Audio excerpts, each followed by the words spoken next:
Zion Williamson reintroduced himself to the NBA world last night, but it really showed the glaring deficiencies on this Pelicans team. So we're going to break that down right now in the Pelicans Scoop. Cue my music.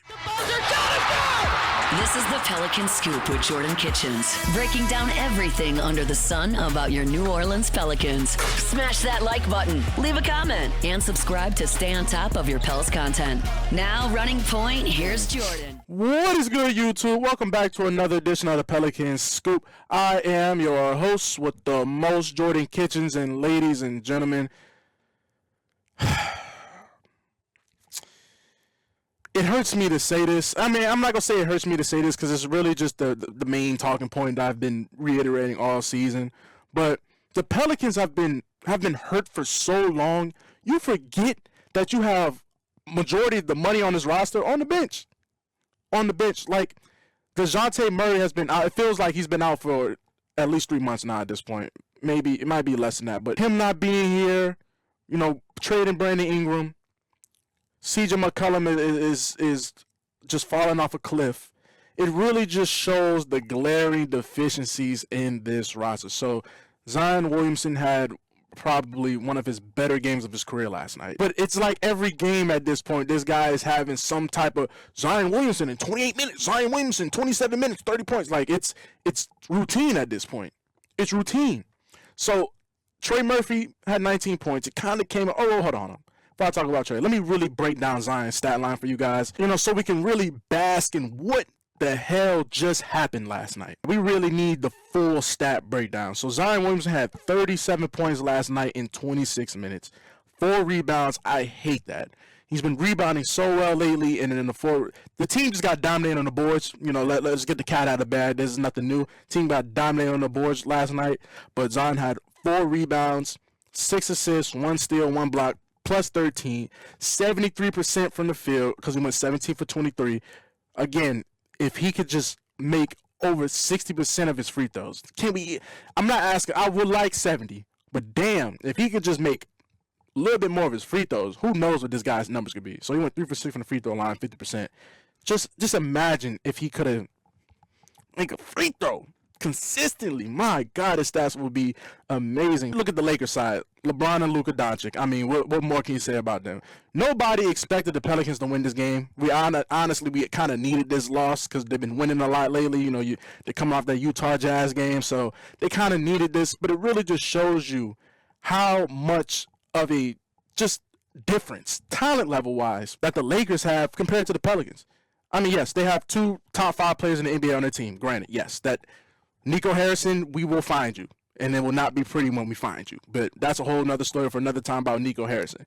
The deal is done. Luka's on the Lakers. So when you have both those guys going for damn near 30-point triple-doubles, it's not too much you can do. I mean, they got Jackson Hayes looking. Jackson Hayes went, 8 for 8 from the line? Not from the line. Jackson Hayes went 100% yesterday. I think he had like 19 points, 10 rebounds off all alley-oops. So when you have Luka Doncic making Jackson Hayes a valuable asset, it's hard, man. And it just shows you that this Pelicans team is just not there. Randy, you have Trey and Zion.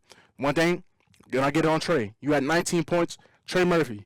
There is no universe where you should be shooting 12 shots.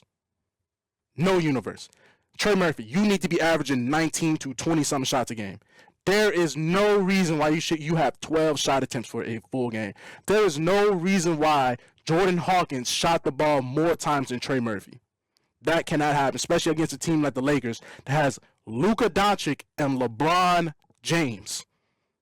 Shout out LeBron for getting his 50,000 career point. Of course, it's on our team, and they're going. I really need to say shout out to LeBron because it's like every time we play LeBron, they like to put up some type of graphic about how much better LeBron is than the Pelicans. Like, dude, why y'all like? I hate how the NBA media treats this team, treats this franchise, but I can't hate it because the franchise doesn't want to do no better. They don't want to do no better for themselves, so I can't. But it's like it's attacking me.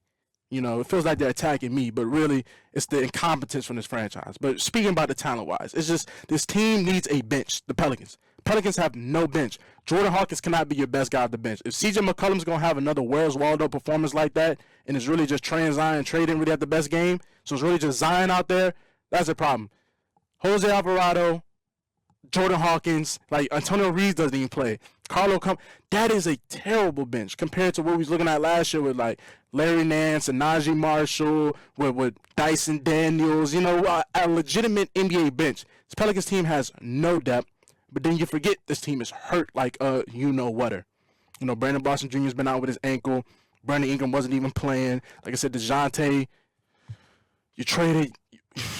It's just, it hurts because this game could have been winnable if maybe this team had any type of guy that can just go out there and get some buckets outside of Trey and Zion. You need so much more with little room to work. You don't really have the assets.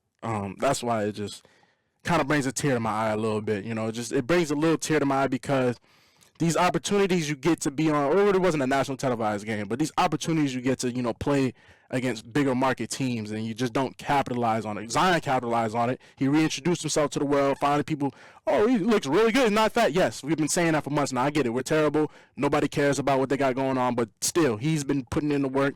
Got to call a spade a spade. He's been putting in the work. He looks great, right? He didn't come back from All-Star break out of shape. Came back right in tune. That's something we haven't really seen from him over the past. So maybe he's playing so he can get that net extension or whatever. I don't know. But I can say he has been carrying this team.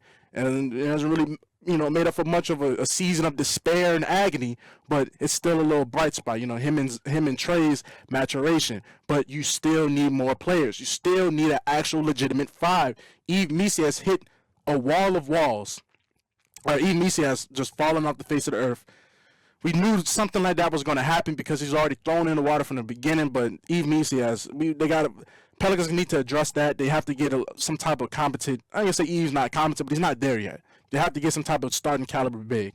I don't think he should be penciled in as like, we're Missi's the guy going to next year. Like, great, good. I don't think he should be off the table for any type of move. All right, this team needs to find some type of. This team needs talent. Let's call a spade a spade. This team needs talent. Trey, Zion, out of it, everybody else, up for grabs. This team needs talent. Whatever this pick, up for grabs. You need talent. But let's see what Phoenix does. Phoenix is going to blow up. I don't know what Phoenix is going to do. I don't even know who's going to be available. I just know this team needs to acquire talent. You can't keep trying to do it through the draft. You can't keep sitting there waiting around because you're just getting left in the dust. Moving forward, I really do, and I really believe that you can pencil in Trey Murphy as your starting two guard, unless you make a move for like a Devin Booker or I don't know. But Zion Williamson at the 3. Moving forward, Zion should only be running with 2 big men, and one of them needs to be able to shoot. Needs to be a shooter. Out of a season of despair agony, that has been a very bright spot. Zion is actually a 3. He does not need to be playing no more undersized 4 because he doesn't rebound at high of a level. Because Zion doesn't rebound at a high level like that. He's a way better 3 than it would be a 4. And you get a little bit more height in the front court. So the team needs to be keeping that account. So if Herb Jones, that's what I'm saying, like I hate to say it, like a lot of the fan favorites that people love, for the betterment of this team, that something has to be done. I get it. It's a lot of money on the bench because they're hurt. Herb and DeJounte and, Brandon Boston Jr., I get that. Brandon Ingram to an extent because White is so bad. But this team has to acquire talent. The Brandon Ingram trade, looking back, well, I didn't even say looking back because even at the time I said it was a bad trade because you got Bruce Brown and Kelly Olynyk back. Shout out Kelly Olynyk. He's been solid, but Bruce Brown that's not viable for Brandon Ingram. Cool, you got a first-round pick in 2026. We need it immediate right now because at a certain point, when this Trey and Zion say enough is enough, and they axe out. Like, that clock is starting to tick, guys. Starting to tick. Zion's going into, year 7? Trey going into year 5? Like, these guys are not going to keep wanting to sit around and just be laughing stocks. Trey Murphy was just on the Jeff Teague podcast. Like, he started to make his ways up. Like, people are starting to understand who Trey Murphy is. People already understand Zion. They're trying to, he's trying to reintroduce himself, rebrand a little bit. But at the same time, this team needs talent. The Lakers have talent. They're talented. They're talent beaters. Luka Doncic controlled the whole game. The whole game. I mean, Nico Harrison, man, I'm just already just like, how is Luka even on the Lakers right now? That's crazy. How is Luka even on the Lakers? It shouldn't even be on the Lakers, but it's already over and done. They're just more talented than the Pelicans. So I already said, I talked about the schedule in the last couple of videos. There's a gauntlet coming up. Pelicans have a gauntlet coming up. So we really going to see what they got. Is it going to pertain to winning or losing, draft pick and whatever? We'll see. I'm just more trying to see how does Trey and Zion respond to good teams. How does Trey and Zion respond to adversity against teams that are way better than you? All these teams they're finna play are way better than them. Coaching down. From coaching, management, all the way down. They might not have a Zion, but they got ballers. They got ballers. So in the madness, you just got to find some type of positive. Like, let's just see how Trey and Zion. I wish Antonio Reeves was getting some type of play. You know, they keep putting Jamal Cain, all these guys that don't matter. The season does not matter at the moment. See what you got in your guys. Antonio Reeves should not be in the G League right now. You're signing some dude, Listerinius Quinorius, or whoever this guy is. Like, you're signing guys like that. You need to be playing the guys you traded up to pick in the second round. Right? He should be playing. He had a 30 ball this year, and he just there's no reason why we have Jose Alvarado having a terrible game. Like, there's no reason why certain guys should not even just touch the court. Like how it took so long for him to finally start playing Carla. Daniel Tyson's not even in the NBA no more. This man's got deported out the country. Deported. See ya. Just so Carla can start getting some burn. Like, that's shouldn't come to that, Willie. So we're gonna see what these guys got coming up.